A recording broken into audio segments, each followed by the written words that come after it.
Animal Farm by George Orwell. Chapter 1. Mr. Jones of the Manor Farm had locked the hen houses for the night, but was too drunk to remember to shut the pump holes. With the ring of light from his lantern dancing from side to side, he lurched across the yard, kicked off his boots at the back door, drew himself a last glass of beer from the barrel in the scullery, and made his way up to bed, where Mrs. Jones was already snoring. As soon as the light in the bedroom went out, there was a stirring and a fluttering all through the farm buildings. Word had gone round during the day that old Major, the prize middle white boar, had had a strange dream on the previous night and wished to communicate it to other animals. It had been agreed that they should all meet in the big barn as soon as Mr. Jones was safely out of the way. Old Major, so he was always called, through the name under which he had been exhibited was Willingdon Beauty, was so highly regarded on the farm that everyone was quite ready to lose an hour's sleep in order to hear what he had to say. At one end of the big barn, on a sort of raised platform, Major was already ensconced on his bed of straw under a lantern which hung from a beam. He was 12 years old and had lately grown rather stout, but he was still a majestic-looking pig, with a wise and benevolent appearance in spite of the fact that his tushes had never been cut. Before long, the other animals began to arrive and make themselves comfortable after their different fashions. First came the 3 dogs, Bluebell, Jessie, and Pincher, and then the pigs, who settled down on the straw immediately in front of the platform. The hens perched themselves on the window sills, the pigeons fluttered up to the rafters, the sheep and cows lay down behind the pigs and began to chew the cud. The 2 cart horses, Boxer and Clover, came in together, walking very slowly and setting down their vast hairy hoofs with great care, lest there should be some small animal concealed in the straw.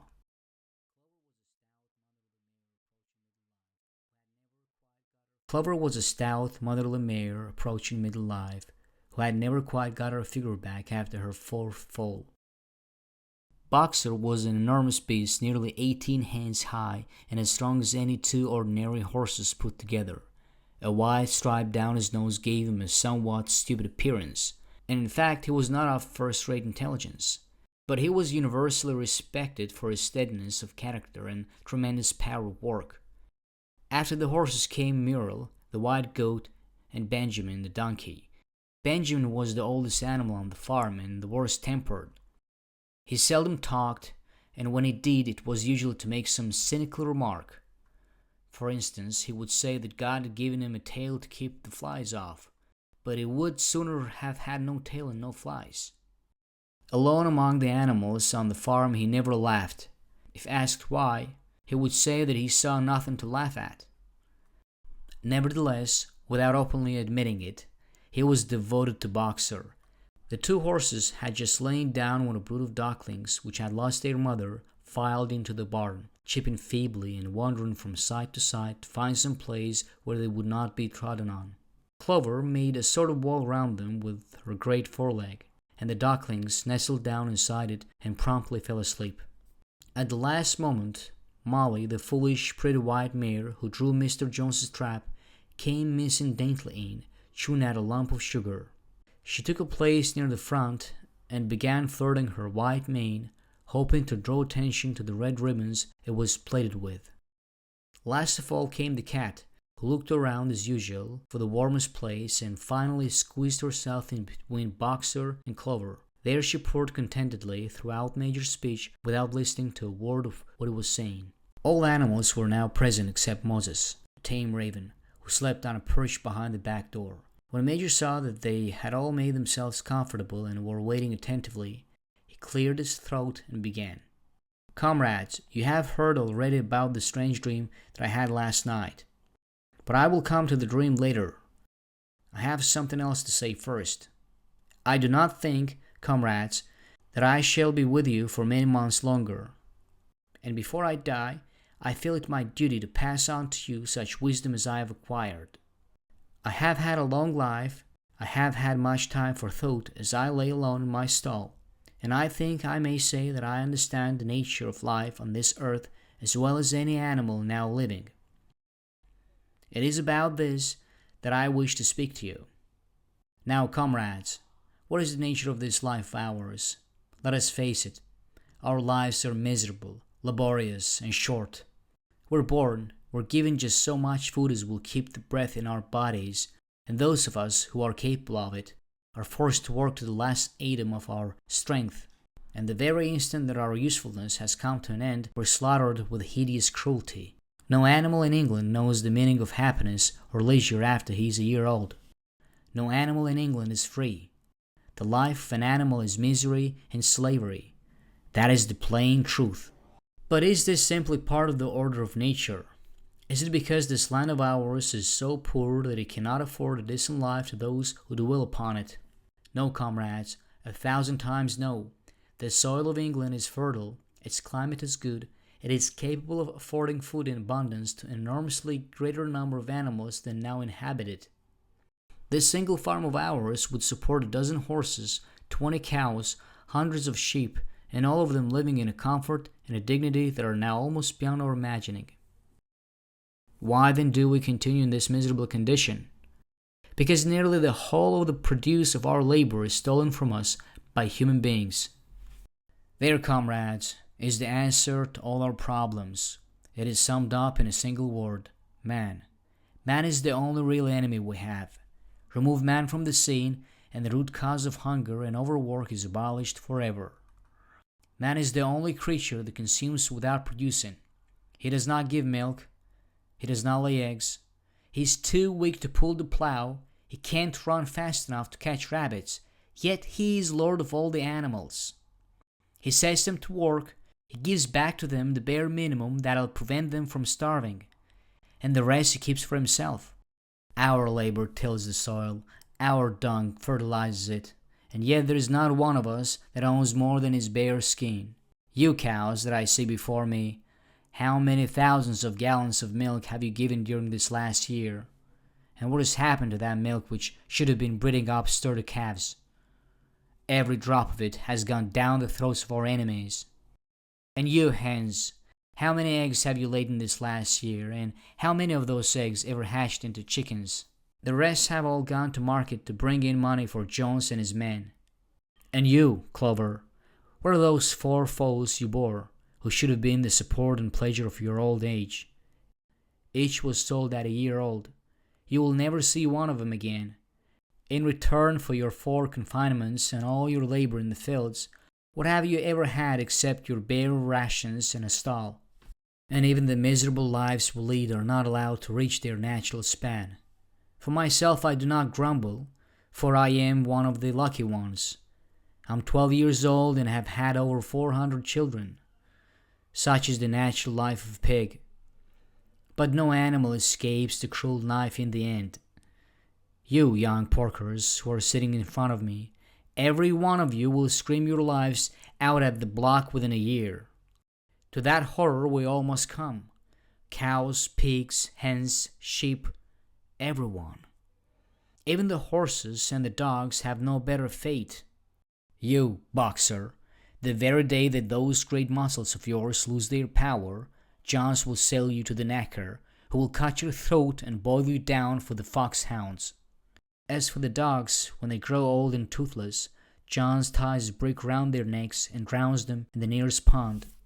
Is it not crystal clear, then, comrades, that all the evils of this life of ours spring from the tyranny of human beings? Only get rid of man, and the produce of our labor would be our own. Almost overnight we could become rich and free. What then must we do? Why, work night and day, body and soul, for the overthrow of the human race. That is my message to you, comrades. Rebellion. I do not know when that rebellion will come. It might be in a week or in 100 years.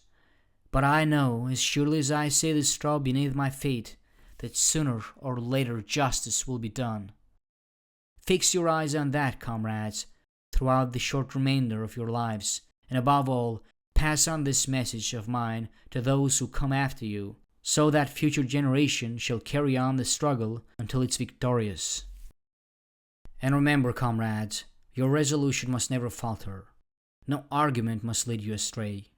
Never listen when they tell you that man and the animals have a common interest, that the prosperity of the one is the prosperity of the others. It is all lies. Man serves the interests of no creature except himself. And among us animals, let there be perfect unity, perfect comradeship in the struggle. All men are enemies, all animals are comrades. At this moment there was a tremendous uproar. While Major was speaking, 4 large rats had crept out of their holes and were sitting on their hindquarters, listening to him. The dogs had suddenly caught sight of him, and it was only by a swift dash for their holes that the rats saved their lives. Major raised his trotter for silence. "Comrades," he said, "here's a point that must be settled. The wild creatures, such as rats and rabbits, are they our friends or our enemies? Let us put it to the vote. I propose this question at the meeting. Are rats comrades?" The vote was taken at once, and it was agreed by an overwhelming majority that rats were comrades. There were only 4 dissidents, the 3 dogs and the cat, who was afterwards discovered to have voted on both sides. Major continued. "I have little more to say. I merely repeat, remember always your duty of enmity towards man in all his ways. Whatever goes upon 2 legs is an enemy. Whatever goes upon 4 legs or has wings is a friend. And remember, also in that fighting against man, we must not come to resemble him. Even when you have conquered him, do not adopt his vices. No animal must ever live in a house, or sleep in a bed, or wear clothes, or drink alcohol, or smoke tobacco, or touch money, or engage in trade. All the habits of man are evil. And above all, no animal must ever tyrannize over his own kind. Weak or strong, clever or simple, we're all brothers. No animal must ever kill any other animal. All animals are equal. And now, comrades, I will tell you about my dream of last night. I can't describe that dream to you. It was a dream of the earth as it will be when man is vanished. But it reminded me of something that I had long forgotten. Many years ago, when I was a little pig, my mother and the other sows used to sing an old song of which they knew only the tune and the first 3 words. I'd known that tune in my infancy, but it had long since passed out of my mind. Last night, however, it came back to me in my dream. And what is more, the words of the song also came back, words, I'm certain, which were sung by the animals of long ago and have been lost to memory for generations. I will sing you that song now, comrades. I am old and my voice is hoarse, but when I have taught you the tune, you can sing it better for yourselves. It is called Beasts of England. Beasts of England, beasts of Ireland, beasts of every land and clime, hearken to my joyful tidings of the golden future time. Sooner or later the day is coming, tyrant man shall be overthrown, and the fruitful fields of England shall be trod by beasts alone. Rings shall vanish from our noses, and the harness from our back. Bit and spur shall rust forever, cruel whips no more shall crack. Riches more than mind can picture, wheat and barley, oats and hay, clover beans and mangel wurzels shall be ours upon that day. Bright will shine the fields of England, purer shall its waters be, sweeter yet shall blow its breezes on that day that sets us free. For that day we all must labor, though we die before it break. Cows and horses, geese and turkeys, all must toil for freedom's sake. Beasts of England, beasts of Ireland, beasts of every land and clime, hearken well and spread my tidings of the golden future time. The singing of the song threw the animals into the wildest excitement. Almost before Major had reached the end, they had begun singing it for themselves. Even the stupidest of them had already picked up the tune and a few of the words, and as for the clever ones, such as the pigs and dogs, they had the entire song by heart within a few minutes. And then, after a few preliminary tries, the whole farm burst out into Beasts of England in tremendous unison. The cows lowed it, the dogs whined it, the sheep bleated it, the horses whinnied it, the dogs quacked it. They were so delighted with the song that they sang it right through 5 times in succession, and might have continued singing it all night if they had not been interrupted. Unfortunately, the uproar awoke Mr. Jones, who sprang out of his bed, making sure that there was a fox in the yard. He seized the gun which always stood in the corner of his bedroom and let fly a charge of number 6 shot into the darkness. The pellets buried themselves in the wall of the barn, and the meeting broke up hurriedly. Everyone fled to his own sleeping place. The birds jumped on their perches, the animals settled down in the straw, and the whole farm was asleep in a moment.